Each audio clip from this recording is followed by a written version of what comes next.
ప్రతి పేదవాడికి ఇల్లు ఇస్తా అన్నాడు. తెలంగాణలో ఒక్క ఇల్లు ఇవ్వలే. జన్ధన్ ఖాతాల పేరు మీద స్విస్ బ్యాంకులో లక్షలాది కోట్ల రూపాయలు నల్లధనం ఉంది. అవి తీసుకొచ్చి ప్రతి పేదవాడి ఖాతాలో 15 లక్షల రూపాయలు వేస్తా అన్నాడు. మీకెవరికన్నా ఒక్క రూపాయనన్నా వచ్చిందా? ఎవరికైనా వచ్చిందా? మోడీ పైసలు ఇచ్చిండా? మీ ఖాతాలలో లక్షలు పడ్డాయా? ఏ ఒక్కరు కూడా ఒక్క పైస ఇవ్వని నరేంద్ర మోడీ మూడోసారి ప్రధానమంత్రి అవుతాడంట. ఇక కేడీ అయితే దళితులకు 3 ఎకరాల భూమి, డబుల్ బెడ్రూమ్ ఇల్లు, ఇంటికో ఉద్యోగం, ఇట్లా శాంతాడంత లిస్టు చెప్పాడు. చివరికి ఏమైండు? బొందలకు పోయిండు.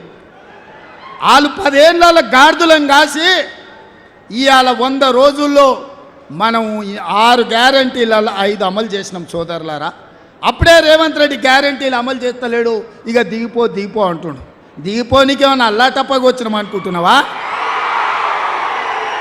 అయ్య పేరు తాత పేరు చెప్పుకొని ఎవరి కాళ్ళు పట్టుకొని రాలే బిడ్డ.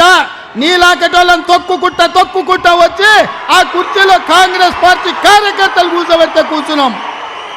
10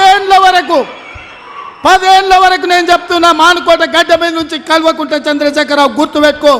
నువ్వు కాదు, నిన్ను అయ్య కాదు, నీ తాత కాదు, నిన్ను పుట్టించినోడు వచ్చినా 10 ఏళ్ళు తెలంగాణ రాష్ట్రంలో కాంగ్రెస్ ప్రభుత్వం ఉంటుంది. ప్రజా పాలన అందిస్తాం.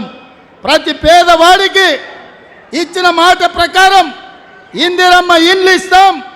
ఆర్టీసీ బస్సులో ఉచిత ప్రయాణం ఇస్తాం.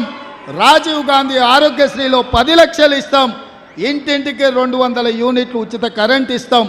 500 రూపాయలకే సిలిండర్ ఇస్తాం. సంవత్సరం తిరిగే లోపల 2 లక్షల ఉద్యోగాలు ఇస్తాం.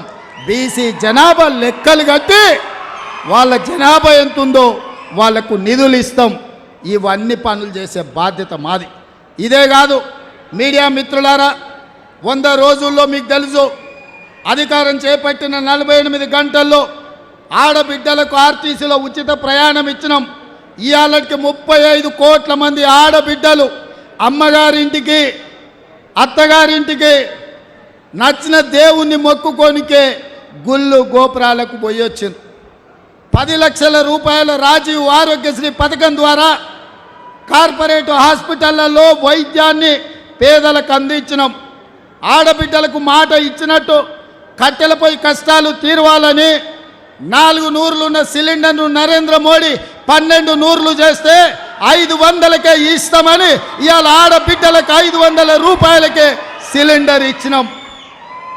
పేదవాళ్లకు వ్యవసాయానికి ఉచిత విద్యుత్తే కాదు, పేదవాళ్ళ ఇండ్లకు కూడా 200 యూనిట్లు ఉచితంగా ఇస్తామన్నాం.